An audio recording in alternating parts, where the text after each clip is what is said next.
Oyewole saying, what are the requirements to submit for citizenship application through marriage? You have to prove you still live with your wife, that you physically live together, and that you have a joint financial relationship with her. So you're going to need joint tax returns, bills addressed to the both of you, bank statements to show money coming in from both of you, bills being paid jointly through that bank account, your tax returns, photos, everything that you used to prove it was a bona fide marriage for your green card case, you need again for your citizenship. We've got a question from Monica Laws, Brad's squad member number 2, who said, if you're married to a U.S. citizen and he filed for me and my under 21-year-old daughter, how long will it take for me to get my green card, and how long will it take my daughter to get hers? She's wondering when she's going to get her green card and when her daughter is going to get her green card. Where's Monica?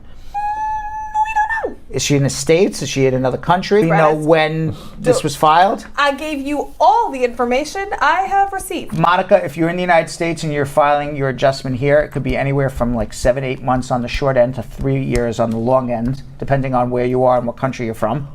If you're in another country, it could be anywhere from 12 months on the short end to 24 months or longer. Molly Ed, our third Brad Squad member, saying, I was originally an F2B, but my mom became a citizen. A letter was written to USCIS informing them as well as to put the petition in F1.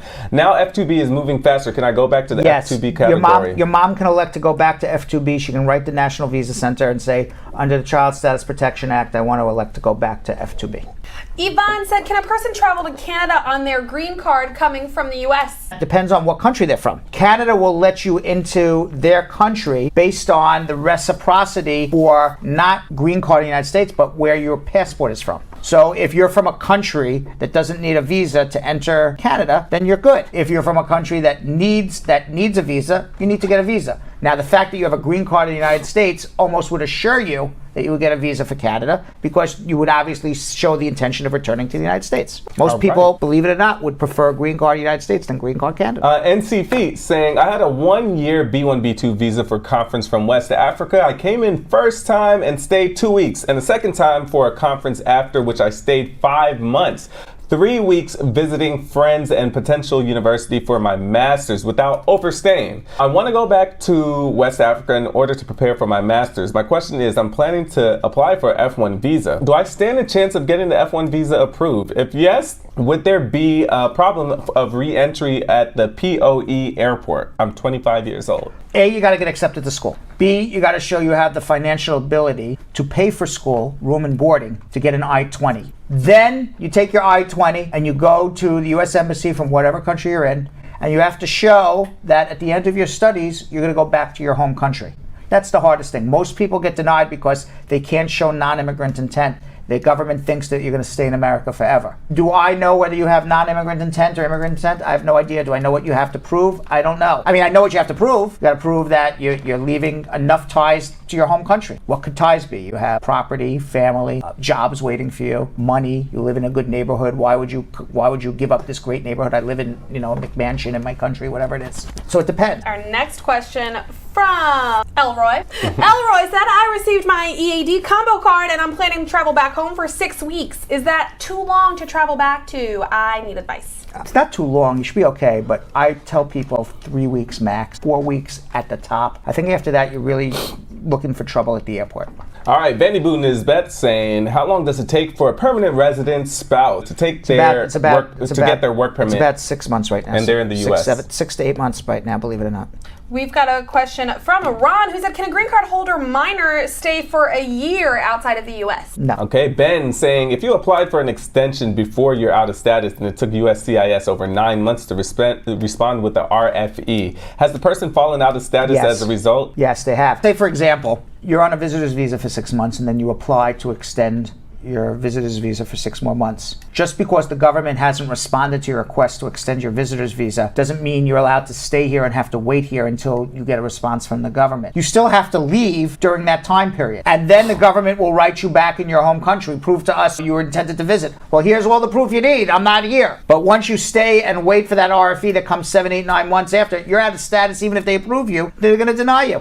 Our next question is from Rita, who said, my friend filed for asylum 5 years ago in 2014 and has yet to have an interview. What should he do and what should he expect? It's because it's last in, first out, and you are last in 2014. So if you have a really great, bona fide, fabulous political asylum case, you mandamus the hell out of it right now. If you have a shaky case, you're like, thank God they're not asking to see me for years, and then figure out another way to get a green card. Crystal G saying, can one file a Form I-290B with sufficient evidence after an I-485 denial? I would refile again. That would be a motion to reopen. I would just refile again. We've got a question. Ooh, our new friend. Who's your new friend? You would call her Sweetix Thirtis. Sweetix Thirtist. Sweetix Thirtix. Well, everybody else would call her the artist. Right, Sweetix the artist. Brad's not good with a lack of spaces. If Yes. there's no space, he will read it as a word, Exactly. y'all. It's Just a one like word. me. That's very true. I know. If there are no spaces, Brad will not pause. Sweetix the artist. That's Yo, right. Put some spaces in your names. Yeah, how would I know where the first word ends and the next word begins? It doesn't make any sense to me. That's not how my brain works. To know Yes. if the I-485 expires. Sweetx says if the I-485 expires on the day of the USCIS is saying the 30th of June. So if it expires June 30th, can I still use it on June 30th? The I-485 expires. The I-485. The work permit? The expiration day on the USCIS website is the 30th of June. Can it still be used? As long as it's received by that day. Okay. Has to be received by that day. The Okay. form expires, Okay. right. It's like milk. Okay. Oh, yeah. Forms are like milk. You can't use it after the expiration date. Obvious, because they taste bad. I will Correct. stop. It would get you sick. You're right. When you drink bad milk, it gets you sick, and when you get a denial letter from immigration, you even get sicker. Also so it's like sick, bad yeah, milk. that's true. Okay. Right. How you doing? How you doing? How you doing? How you doing? How you doing? Exactly. It's not how are you doing. Right. Right. Nobody says that. Now that we got that out of the way. Raliade, hello, Brad. Have you heard about Lee Summit NBC in Missouri and why it doesn't show on the USCIS website?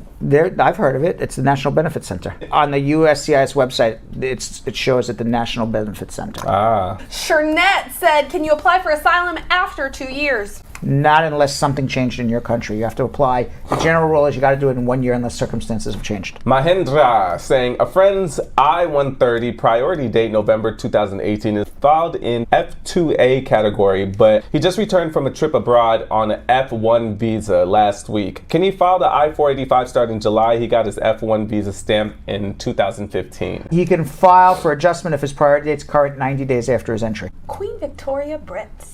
Oh my God. Yeah. Queen Victoria Brits says, my son is living in Jamaica and he is 9 years old and my husband would like to go ahead and file for him. What documents should my husband file for my son? I assume the husband's a U.S. citizen. You're going to need your marriage certificate, your son's birth certificate to show you the mom. You need proof your husband's a citizen. So the marriage certificate says you're married to a citizen, and any divorce decrees or death certificates from prior spouses. Okay, USA Star News saying, I'm 72 years old. I want to visit the USA with my 3 grandkids. Their ages are 15, 18, and 20 years old to attend my family friend's son wedding. Do I need any special paperwork? To show up at the airport or to go to the U.S. Embassy? If they have visitor's visas, just get on a plane and go. If they need visitor's visas, you got to prove that not only grandma's going to return back to whatever country you were with 3 children. How do you prove that? Ties back to your home country. So, they're enrolled in school, maybe they're in a private school, and you've already paid for it. Maybe they come from a good neighborhood. Maybe, the parents are there and have good, decent jobs. Why would, grandma steal the kids and, pens? Sometimes you just can't prove it. And if you can't prove it, you can't prove it. It's not like every case, this is how you prove it.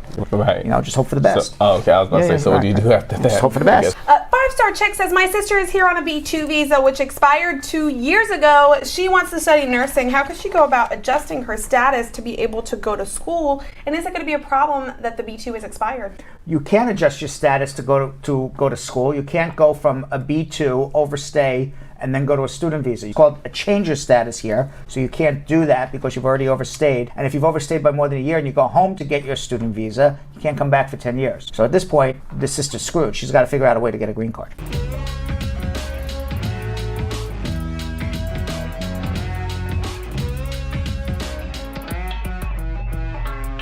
Thanks for watching. For more Brad Show Live, like and subscribe to our YouTube channel.